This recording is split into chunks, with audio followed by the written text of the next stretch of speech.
Muito boa noite, pessoal. No tema da aula de hoje, vamos continuar o estudo dos requisitos da sentença. Vimos na aula passada os três requisitos da sentença e os principais erros que uma sentença pode ter, que são as hipóteses de uma sentença extra petita, uma sentença ultra petita ou uma sentença citra petita. Na aula de hoje, vamos continuar o estudo dos requisitos da sentença e terminar com a coisa julgada.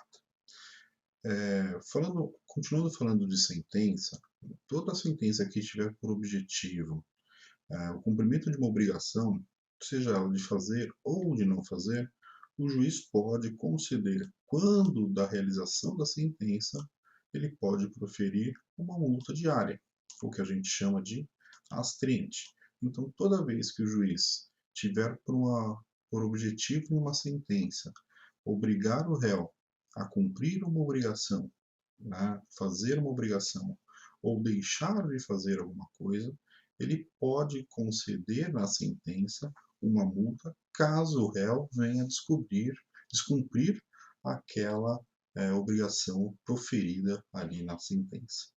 Essa situação, né, acontece como, por exemplo, o juiz determina que o réu, numa sentença, faça uma obrigação, como, por exemplo, entregue um documento, ou entregue um bem móvel, ou entregue um bem imóvel, né?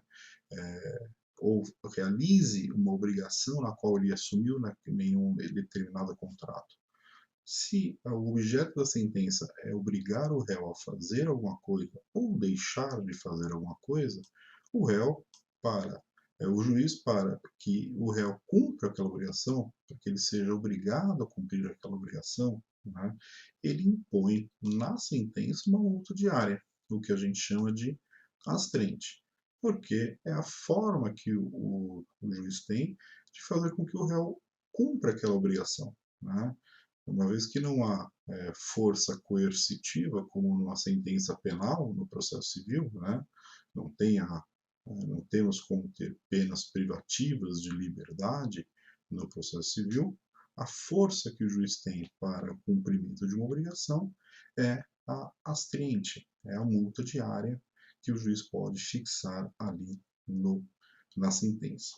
Isso tem o objetivo da astriente, né, é sempre fazer com que o réu cumpra ali realmente e dê efetividade ali à sentença.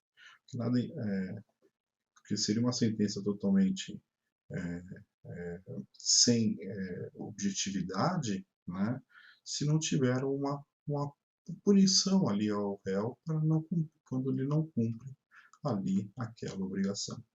Essa astrente, ela sempre visa o resultado prático do processo. Não adianta nada o juiz dar uma sentença que o réu não cumpra. Então, o astrente tem o objetivo de obter um resultado prático ao processo, para que o juiz realmente tenha essa força de obrigar o réu a cumprir alguma coisa. Se ele não cumprir aquela obrigação, ele vai ser condenado em valor monetário que o juiz pode fixar por uma multa diária. Qual que é o valor dessa multa diária? O juiz que vai fixar. Pode ser R$ 100, R$ 1.000, dependendo ali da obrigação. O juiz pode fixar uma multa diária de R$ 100, R$ 200, R$ 1.000, R$ 10.000. Fica a cargo do juiz e sempre deve guardar relação com ali o objetivo daquela multa diária. Isso serve para resultar para que o juiz obtenha com aquela sentença um resultado prático para o processo, né? É para isso que serve ali a multa diária. Sempre é bom dizer que, proferida a sentença, né, depois de proferida a, a sentença, se vier algum fato novo, constitutivo, modificativo, ou extintivo ali do direito do autor pleiteado, né, o juiz pode levar essa situação em consideração, né, para o julgamento ali daquele processo. Então, feita ali a juizamento da ação, de apresentar a defesa, se surgiu um fato novo, né, que seja ele constitutivo, modificativo ou extintivo do direito ali pleiteado, né, e esse fato influir ali no resultado do processo, o juiz tem que tomar essa situação em consideração, né, para que seja, no momento oportuno de proferir a sentença, ele leve essa situação em, em consideração. Se isso for feito depois da sentença, ou seja, se houver um fato constitutivo, modificativo ou extintivo do direito pleiteado, né, que interferiu no resultado daquele processo, cabe sim a revisão deste julgamento. Isso pode ser feito por intermédio dos recursos que também existem aí no processo civil. Mas, proferida ali a sentença, e a gente já viu que a sentença é uma forma de extinção do processo, né? E vimos também que, uma vez proferida a sentença, o juiz esgota a sua atividade jurisdicional, ou seja, ele encerra a sua atividade em primeira instância. Né? A sentença só vai poder ser modificada depois de prolatada a sentença, né? Mediante recursos, né? Mediante a interposição de recursos, como, por exemplo, os embargos de declaração, que é o recurso para corrigir ali a sentença quando há um erro proferido ali na sentença, como, por exemplo, uma omissão, uma contradição, ou uma obscuridade ali na sentença. Então, publicada ali a sentença, o juiz encerra a sua jurisdição, sendo que essa sentença só vai poder ser modificada mediante a interposição de recursos por parte daquela parte que se sentiu prejudicada ali com a sentença. E é isso, e um dos exemplos de recursos é os embargos de declaração, que servem para aquela sentença que há alguma omissão, alguma obscuridade ou alguma contradição.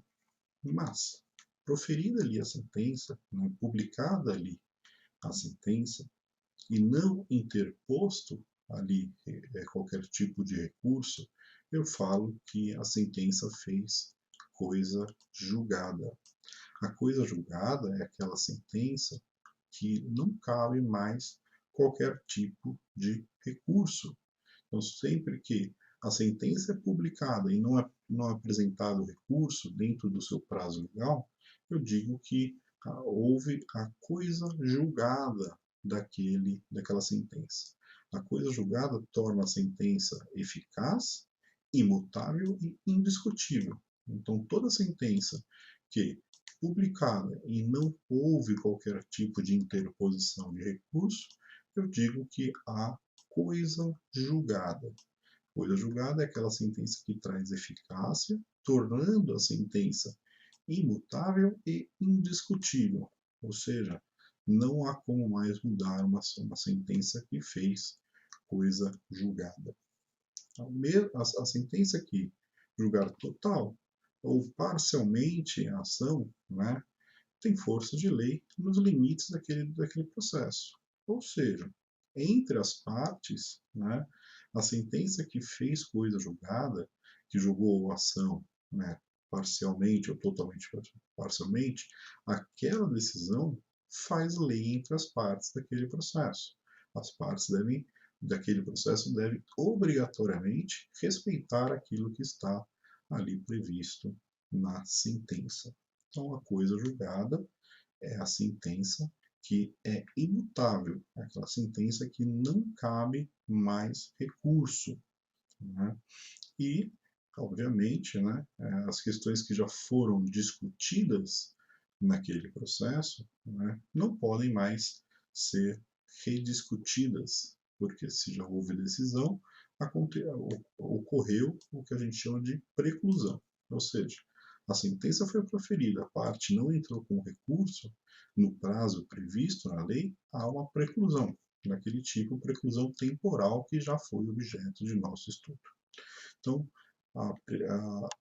lembrando que sempre que qualquer questão for decidida no processo, no meio do processo, e também a sentença, e a parte não apresentou recurso, acontece a preclusão.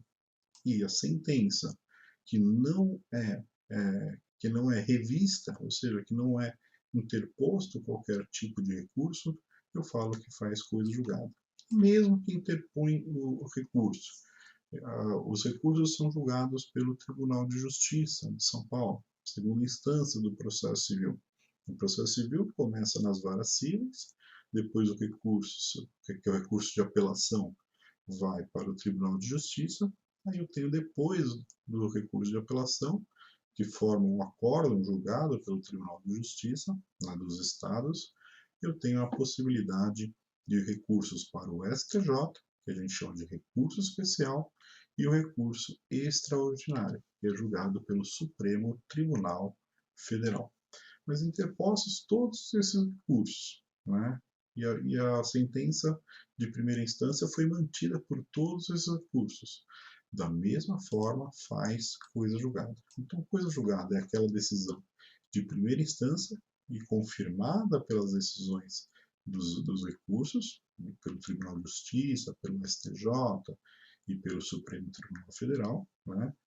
Da mesma forma, faz coisa julgada. Então, podemos conceituar como coisa julgada toda decisão na qual ela não cabe mais recurso ou toda decisão que não foi impugnada por qualquer recurso. Importante dizer que toda decisão proferida contra o Estado, a União, o município, o Distrito Federal, ou qualquer decisão que prejudicar a fazenda pública, ou seja, a decisões proferidas em área tributária contra o Estado, contra a União, contra o município, por exemplo, né? O Estado está julgando, está cobrando um tributo, né? Todos os tributos são administrados pela Fazenda Pública. Então, todas as receitas do Estado são administradas pela Fazenda Pública. Então, temos a Fazenda Pública Municipal, a Fazenda Pública Estadual e a Fazenda Pública da União.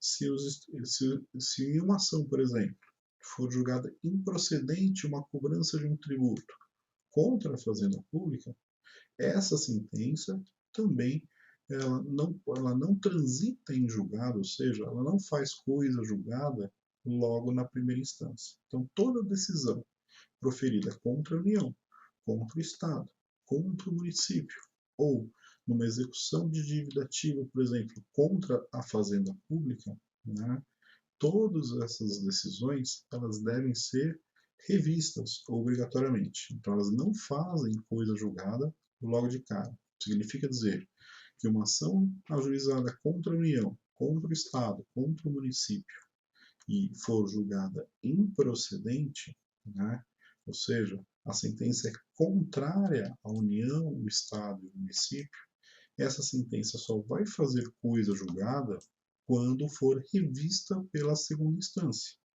Mesmo que a União, o Estado e o município não apresentem os seus recursos de apelação, por exemplo, né, a sentença obrigatoriamente proferida contra estes entes deve ser obrigatoriamente revista pela segunda instância. Significa dizer o seguinte: nessas situações, quando a sentença é contrária à União, o Estado e o município, mesmo que estes órgãos não apresentem os seus recursos para o Tribunal de Justiça, a sentença só vai fazer coisa julgada quando for revista essas decisões pela segunda instância. E como é que funciona isso? Toda vez que a sentença é proferida contra esses órgãos, o juiz vai ordenar a remessa dos autos à segunda instância, ao Tribunal de Justiça. Mesmo que não haja uma apelação voluntária, ou seja, mesmo que estes órgãos não apresentem os seus recursos de apelação. Mesmo nessas situações, vai ter obrigatoriamente, né, um recurso, vai ser reanalisado este recurso pela segunda instância. Significa dizer que a sentença proferida contra esses órgãos, o juiz obrigatoriamente tem que levar o processo para reanálise na segunda instância, que é o caso do que a gente chama de recurso ex officio, ou recurso de ofício, quando o próprio juiz que proferiu a sentença contra esses órgãos determina a reanálise de sua própria decisão pelo Tribunal de Justiça.